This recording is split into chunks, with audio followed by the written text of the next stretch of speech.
Mind you, business is business, not the best business. Is mind your own business. Mount Zion Music. Bandiri papa mind your koso.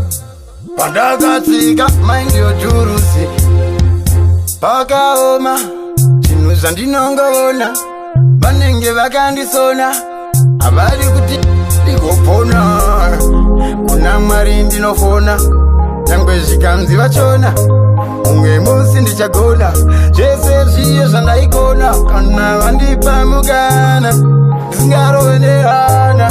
Ndorongara mangwana mwari.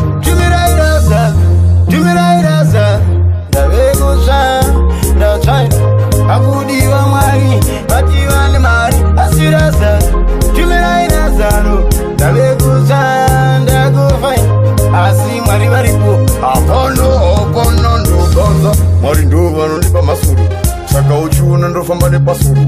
Ini ndakatanga ndiri chigunduru. Ndovaratidza kuti ndakadya nduru. Hanzi hapana chinozikanwa Nigeria kana Ghana. Imimba munongoonana. Zviya zvese zvamanga muchipurana. Dai mukangoziva kuti denga rinoona. Denga ndo rinoziva vanogona nevanotadza vose. Profeti vaunzi chibaba chavo. Ini nditori simbi inodya dzimwe simbi. Tumirairaza ndavekutsva ndatsvaina akudiwa mwari vati vane mari asiraza. Tumirairaza ndavekutsva ndakufaina asi mwari varipo.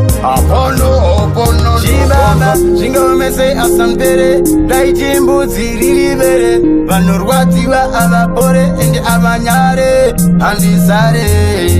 Vakaoma ndouya ndopefoma. Nyangwe pari pashoma vaye veukama.